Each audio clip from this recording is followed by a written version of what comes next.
بابو اذا جامع فی رمضان، جب رمضان میں بیوی سے جماع کر لے تو پھر اس کا کیا حکم ہے؟ وَيُذْكَرُ عَنْ أَبِي هُرَيْرَةَ رَفَعَهُ، ابو ہریرہ رضی اللہ عنہ سے مرفوعاً روایت ہے، من افطر یومن، جس نے روزہ چھوڑا، من رمضان، رمضان میں، من غیر علت، بغیر کسی عذر کے، بغیر کسی شرعی عرض کے، ولا مرض، اور نہ ہوئی اس کو کوئی بیماری تھی، لم یقدہ صیام الدہر و انسامہ، نہیں کفایت کرے گا، نہیں کافی ہوگا ساری زندگی روزے رکھتے رہنا اگر وہ رکھتا بھی رہے تو، یعنی وہ ایک رمضان کا روزہ جو اس نے بغیر وجہ کے چھوڑا تھا، اس کی تو فضیلت کو وہ دوبارہ کبھی پا ہی نہیں سکتا۔ وَبِهِ قَالَ ابن مسعود وقال سعید بن المسیب والشعبی وسعید بن جبیر وابراہیم وقتادۃ وحماد یقضی یوما مکانہ، اور ابن مسعود نے بھی یہی کہا ہے، اور سعید بن مسیب، امام شعبی، سعید بن جبیر، ابراہیم نخعی، قتادہ اور حماد رحمہ اللہ نے کہا ہے کہ اس کے بجائے ایک دن کا ایک روزہ وہ بطور قضا رکھے گا بہرحال۔ اور یہ جو فرمایا کہ اگر وہ ساری زندگی بھی روزے رکھے تو یہ اس کے فضیلت کو نہیں پا سکے گا، تو یہ بات درست ہے، لیکن اس کا یہ مطلب نہیں ہے کہ وہ اس کی قضا نہ دے۔ یہ جو فرمان ہے یہ ذرا وارننگ، شدید وارننگ اور مبالغے پر محمول ہے۔ انہ سمع عائشہ رضی اللہ عنہا تقول، کہ انہوں نے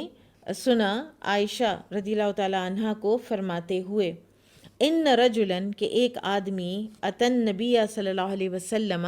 آیا نبی صلی اللہ علیہ وسلم کے پاس، فقالا، تو اس نے کہا، انہو احترقا، کہ وہ جل گیا ہے، جہنم کی آگ میں جل گیا ہے۔ قالا، آپ صلی اللہ علیہ وسلم نے فرمایا، مالکا، کیا ہوا تجھے؟ قالا، اس نے کہا، اصبت اہلی فی رمضان، میں اپنی بیوی کے پاس چلا گیا، میں نے صحبت کر لی اپنی بیوی سے رمضان میں۔ فأتی النبی صلی اللہ علیہ وسلم، تو لایا گیا نبی صلی اللہ علیہ وسلم کے پاس، بمکتل، ایک ٹوکرا، ایک تھیلا، یدعى العرق، جس کو عرق کہا جاتا ہے، اور یہ کھجوروں کے ٹوکرے کو کہا جاتا تھا، کھجوروں سے بھرا ہوا ٹوکرا تھا۔ فقالا، تو جب وہ ٹوکرا آپ کے پاس لایا گیا تو آپ نے فرمایا، این المحترق، کدھر ہے وہ جلنے والا؟ یعنی آپ نے اسی کی زبان میں بات کی۔ قالا، وہ شخص وہیں بیٹھا تھا، اس نے کہا، انا، میں ہوں یا رسول اللہ۔ قالا، تو آپ صلی اللہ علیہ وسلم نے فرمایا، تصدق بہذا، اس کو صدقہ کر دو۔ اب اس حدیث سے یہ ظاہر ہوتا ہے کہ اس شخص نے رمضان میں دن کے وقت جان بوجھ کر قصداً صحبت کی تھی اپنی بیوی کے ساتھ، کیونکہ بھول کر ایسا کرنے والا تو گناہ گار ہوتا ہی نہیں ہے۔ اور یہ جو اس نے کہا نا کہ میں تو جل گیا، تو اس کا مطلب یہ ہے کہ اس گناہ کے بدلے میں قیامت کے دن آگ میں جلوں گا۔ اس حدیث میں تھوڑا اختصار ہے، تفصیلی روایت میں یہ ہے کہ رسول اللہ صلی اللہ علیہ وسلم نے اس سے فرمایا تھا کہ گردن آزاد کر دو ایک، تو اس نے کہا کہ میں تو اس کی طاقت نہیں رکھتا، تو آپ صلی اللہ علیہ وسلم نے فرمایا کہ پھر 60 مساکین کو کھانا کھلاؤ۔ تو اس نے عرض کیا کہ یا رسول اللہ، میرے پاس تو کچھ بھی نہیں ہے، اور پھر آپ صلی اللہ علیہ وسلم نے اس کو، ایک اور روایت میں آتا ہے کہ 2 مہینے کے روزے رکھنے کا بھی کہا۔ تو اب ترتیب جو ہے مختلف روایات کو ملا کر کفارے کی یہ بنتی ہے کہ یا تو ایک گردن آزاد کی جائے، اگر اس کی طاقت نہ ہو تو 2 ماہ کے مسلسل روزے رکھے جائیں، اور اگر اس کی بھی طاقت نہ ہو تو 60 مساکین کو کھانا کھلایا جائے۔